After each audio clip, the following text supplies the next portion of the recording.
Selamat siang untuk Bapak dosen dan teman-teman semua. Di sini kami dari kelompok 2 yang beranggotakan saya, Michael Grabisinukaban, dengan NIM akhir 098, Leonardo dengan NIM 118, Joshua Brewah Barus dengan 010, dan Mas saya dengan NIM akhir 119 akan mempresentasikan mengenai integrasi nasional. Baik, yang pertama kita membahas definisi integrasi nasional. Integrasi nasional berasal dari dua kata, yakni integrasi dan nasional. Integrasi ini berasal dari bahasa Inggris yaitu integrate, yang memiliki arti menyatu padukan, mempersatukan atau menggabungkan. Yang pertama yaitu pada Kamus Besar Bahasa Indonesia, integrasi memiliki arti pembauran sehingga menjadi satu kesatuan yang bulat dan utuh. Secara politis, integrasi nasional memiliki arti bahwa penyatuan berbagai kelompok budaya dan sosial dalam kesatuan wilayah nasional yang membentuk suatu identitas nasional. Dan yang terakhir secara antropologi berarti bahwa proses penyesuaian di antara unsur-unsur kebudayaan yang berbeda sehingga mencapai suatu kesatuan fungsi di dalam kehidupan bermasyarakat. Jadi dapat kita ambil garis besarnya, integrasi nasional adalah usaha dan proses mempersatukan perbedaan yang ada pada suatu negara sehingga terciptanya keserasian dan keselarasan secara nasional. Seperti yang kita ketahui, Indonesia merupakan bangsa yang sangat besar, baik dari kebudayaan maupun wilayahnya. Di satu sisi, hal ini membawa dampak positif bagi bangsa karena bisa memanfaatkan kekayaan alam Indonesia secara bijak dan mengelola budaya-budaya yang melimpah untuk kesejahteraan rakyat. Namun, selain menimbulkan suatu keuntungan, hal ini juga akhirnya menimbulkan masalah baru. Seperti yang kita ketahui, dengan wilayah dan budaya yang melimpah itu akan menghasilkan karakter atau manusia-manusia yang berbeda pula, sehingga dapat mengancam keutuhan bangsa Indonesia. Baik, selanjutnya dilanjutkan oleh teman kelompok saya. Terima kasih. Selanjutnya saya akan menjelaskan tentang faktor-faktor yang mempengaruhi integrasi nasional. Dalam integrasi nasional terdapat beberapa faktor yang mempengaruhinya. Faktor-faktor tersebut yaitu sebagai berikut. Yang pertama, faktor pendorong integrasi nasional. Faktor pendorong merupakan faktor yang mempengaruhi kemajuan suatu proses atau tindakan tertentu yang dilakukan oleh seseorang maupun kelompok. Dalam mewujudkan integrasi nasional, terdapat beberapa faktor yang mendorong terwujudnya integrasi nasional di Indonesia. Adapun faktor pendorong tersebut diantaranya, yang pertama, adanya rasa yang senasib dan seperjuangan yang diakibatkan oleh faktor-faktor sejarah Indonesia. Telah mengalami sejarah yang kelam di masa lalu, terutama pada zaman di mana Indonesia dijajah oleh bangsa lain selama bertahun-tahun. Selanjutnya, adanya ideologi nasional. Ideologi nasional negara kita, Indonesia, adalah Pancasila. Sebagai ideologi nasional, Pancasila tidak dapat digantikan oleh ideologi manapun. Walaupun Indonesia terdiri dari banyak kepercayaan, arti penting dari fungsi Pancasila sebagai pandangan hidup bangsa Indonesia tidak bisa terlepas dari kehidupan sehari-hari masyarakat. Selanjutnya, adanya sikap tekad dan keinginan untuk kembali bersatu, yaitu perbedaan dan kemajemukan di Indonesia bukanlah salah satu alasan untuk dijadikan faktor penyebab konflik sosial yang terjadi di kalangan masyarakat. Selanjutnya, adanya ancaman dari luar. Walaupun Indonesia sudah merdeka selama 71 tahun, bukan tidak mungkin ancaman dari luar itu masuk ke Indonesia. Ancaman-ancaman dari luar di era globalisasi sekarang ini tidak dapat diartikan sebagai ancaman yang menjajah seperti masa kemerdekaan Indonesia yang terdahulu. Selanjutnya, saya akan menjelaskan tentang faktor pendukung integrasi nasional. Yang pertama, ada penggunaan bahasa Indonesia.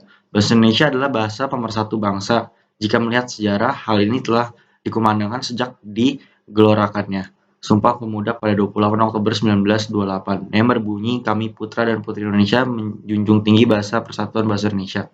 Selanjutnya yang kedua ada semangat persatuan serta kesatuan di dalam bangsa, yaitu kesadaran akan persatuan perlu dimunculkan dalam semangat persatuan dan kesatuan.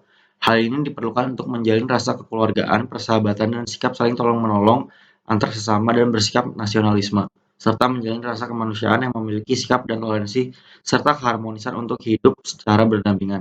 Selanjutnya adanya kepribadian dan pandangan hidup kebangsaan yang sama yakni Pancasila. Dan yang terakhir, adanya jiwa dan rasa semangat dalam bergotong royong. Gotong royong berarti bekerja sama untuk mencapai suatu hasil yang didambakan.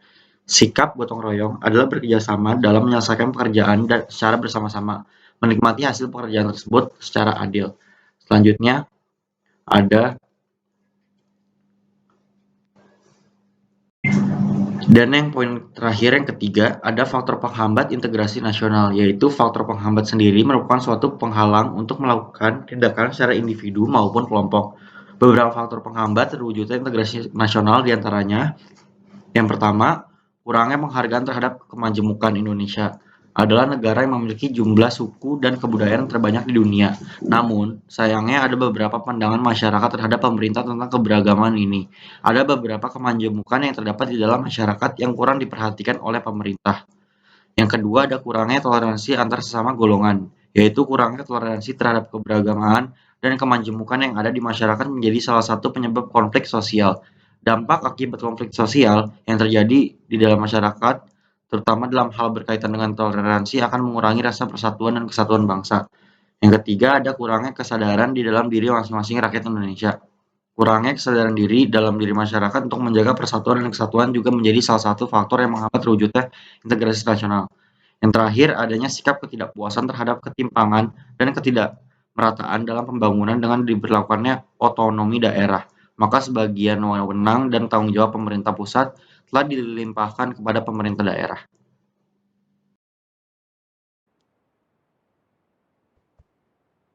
Baik, yang ketiga ada pentingnya integrasi nasional bagi bangsa Indonesia.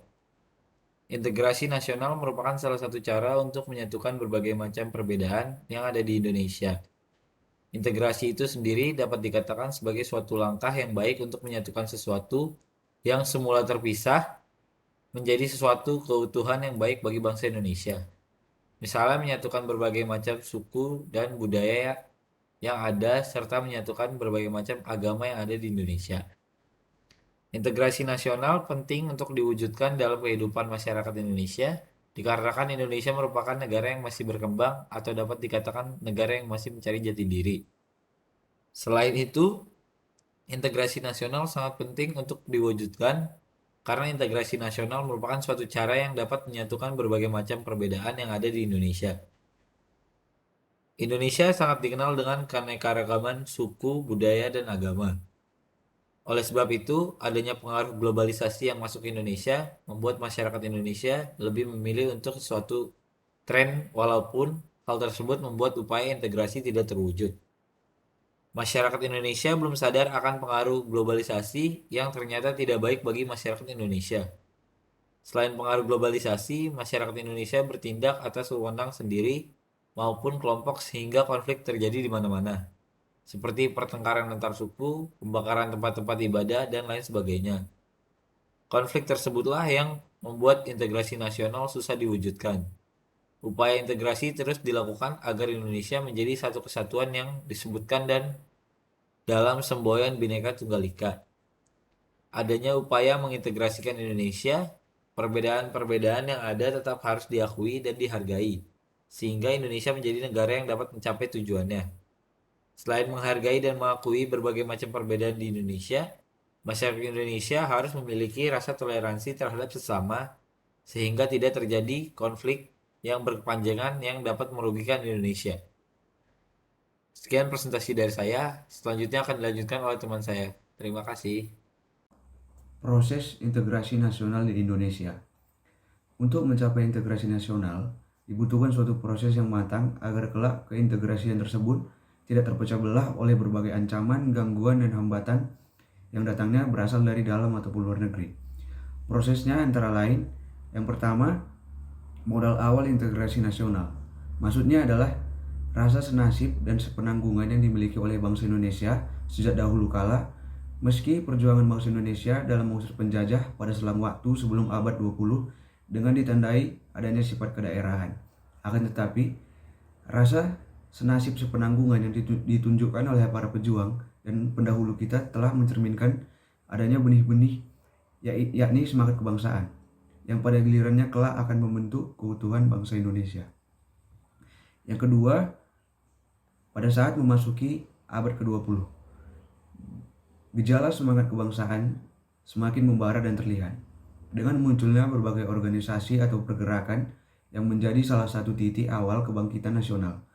Perjuangan melalui berbagai organisasi seperti contohnya Budi Utomo, Serikat Dagang Islam, yang kemudian menjadi Serikat Islam, Perhimpunan Indonesia, dan lain sebagainya mencitrakan bahwa adanya integrasi sosial dan kultural.